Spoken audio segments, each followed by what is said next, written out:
Hello, buddy. Welcome back to another episode of your OGR. As today is the season finale, as this was the last game of the regular season, which season 3 was an absolute fucking ride, to say the least, man. We had tons of roller coaster, signing Kane midway through the season, us losing 11 straight with Dave Tippett and then firing him a little bit afterwards. Just a lot of insane stuff happened this year where, I was down, I was up, I was down, I was up. There was a lot of that this year. But, the positive thing is we ended on the year with a dub.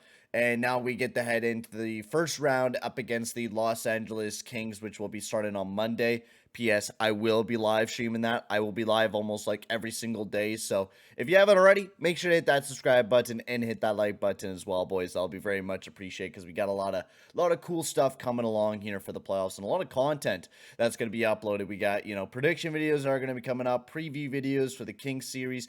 We got tons of stuff that we're going to be talking about here very, very soon. So get ready for all that, ladies and gentlemen. But let's get into this game because, we're not here to talk about the playoffs. We're here to talk about the Canucks as we get ready for our playoff matchup. Of course, we did rest a few players. McDavid, Draisaitl, of course, Nurse was injured for the past few games, so we also just decided to rest him as well. So there was no big superstars in tonight's game, which is fine. We had to play majority of Yamamoto, McLeod, Kane, Nuge, Hyman. Most of those guys got the bulk of the minutes, but almost everyone got a pretty even amount of minutes. Our defense core, even seen Duncan Keith take kind of the night off. Brett Kulak took a bulk of the minutes. He played 25 minutes throughout the entire night. Bouchard played a decent amount of minutes. So everyone had a bulk of minutes, and everyone just kind of, stepped up for, the players that did step out of the lineup. But we definitely did not play very great. This was kind of a rough game to watch. In general, I almost even watched the game because I was like, oh man, McDavid, Draisaitl's not playing. It's the last game of the season. I know how the team is going to perform. They're really not going to give it their all. They're just going to kind of go out there and just ride through, which is kind of what happened. But, let's get into reviewing every single goal. JT Miller got his first goal, or not his first goal of the season, but first goal for the Vancouver Canucks in this game. His 32nd of the season for JT Miller. It was an absolute cannon of a shot. Great pass by Hunt, sending up Miller for a bomb, and he threw it right into the back of the net to put the Canucks up 1-0. And, I mean, Koskinen, you'll never save this puck. I mean, it was a lightning bolt. It was, right here. There's no way you're really going to save that one. It was a perfect spot that JT Miller put it in. Plus, you put it on his, his glove hand, and he'll definitely make that save. And then nothing happened in the second period, but for the fact that the Vancouver Canucks, they were dominating, they were playing really good against us. I think the only time where we started playing really good was the third period for the Edmonton Oilers. Right near the end of the second, we didn't do too bad. In the third period, we really started stepping it up. Of course, Brett Kulak, the Kulak cannon, baby. He started off the third period with that goal, again, his 5th goal of the season here. And then right after that, Connor Garland gets back the lead for the Canucks after us tying it up. Not that far after. It was a great setup pass by Hughes, able to just get CC all over him, giving it over to Garland, and then he was just able to squeak it right past Mikko Koskinen to get his 19th, and then a bomb from Barry from the point, getting his 7th goal of the season to put to get the Oilers tied up at 2. Nothing happened in OT. It was pretty quiet. We weren't able to get we got a little bit of chances, but we weren't able to bury those into the back of the net. And then it went to the 5th or 6th round all the way. We had Nuge, Kane, Yamamoto. None of these guys were able to get into the back of the net. But Devin Shore was able to put it in the back of the net for the Edmonton Oilers. And, that's the way that the season ended. Devin Shore was the one who got us the last victory of the season, which I think is so goddamn funny.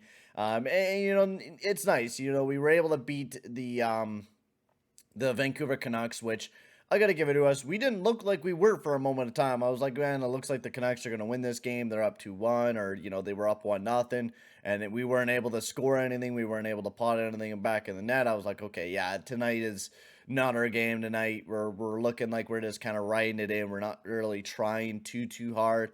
And getting ready for the playoffs, right? This is a tune-up game, getting ready for the playoffs. It's like the preseason. This is exactly like a preseason game as you get ready for the playoffs and get ready for round 1. But honestly, not a bad game by the Oilers. The Vancouver Canucks definitely outplayed us, but when you have a team that's out of the playoffs playing a team that's in the playoffs, it's definitely going to be different parallels.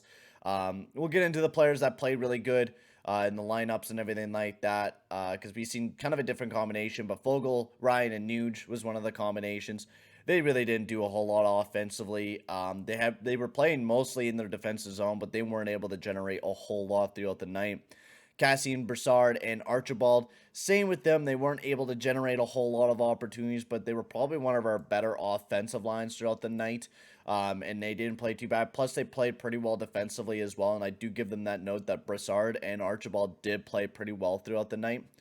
Kane, McLeod, Yamamoto, they did not bad offensively, just ass defensively. They didn't play that great. And then Hyman, Shore, Puljujärvi, that line was just complete utter ass. Like, Shore was not able to do anything out there alongside of Puljujärvi and Hyman.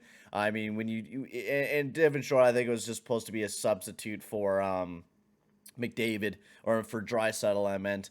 And it just was not a very good line, like, at all.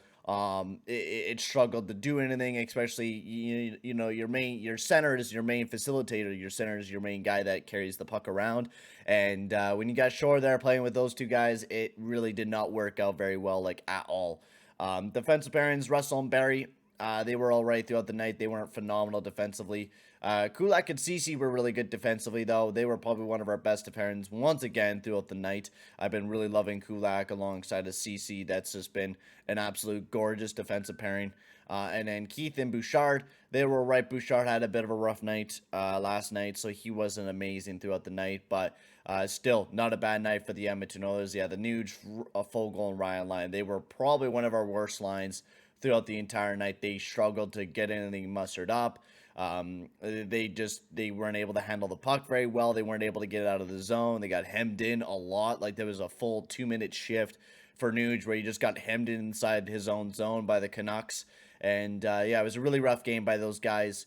Definitely wasn't phenomenal, especially when you're leading on them to play the bulk of the minutes throughout the night and play probably some of the top talent for the Canucks. It's definitely going to be a rough night for those guys, and it certainly was, to say the least. And also, Duncan Keith didn't get a whole lot of minutes. He only got about 15 minutes. Bouchard got a bulk of the minutes, and like I was saying, Brett Kulak got 25 minutes throughout the night, so he played a lot of minutes. And Mikko Koskinen, great way to end off the season. He had a .951 save percentage. He only allowed 2 goals, and he had a really good night for the Edmonton Oilers, quite honestly. You know, he let in a few weak ones, but he played really well. He made the saves that he needed to make, and was pretty good for the Edmonton Oilers. So, honestly, that's about it, guys. We're going to be ready for the first round of playoff action against the LA Kings. I'll be posting a video on probably about Sunday or Monday in the morning, where I'll be doing a Edmonton Oilers versus LA Kings first round preview. So keep your eyes open up for that. So make sure that if you do hit the subscribe button, make sure to turn on your notifications, because there's going to be a lot of content that's going to be uploaded here in a little bit. And then plus I'll be uploading and doing a lot of live streams. So if you want to be kind of notified, because YouTube's never great with their notifications, make sure to go check out my Discord server or my Twitter. I post on when I'm going to be live or when I upload a video, like, every single time, but for like the rare few times. But especially during the playoffs, I'll be posting when I go live on Discord and on Twitter as well. So make sure to go check out my Discord server, because we got a thriving Discord server. So if you'd like to talk with me a little bit more, make sure to go check that out. But for now, guys, I'm going to end the video here. Thank you very much for watching, and I'll see you guys all in the next one. Adios, amigos.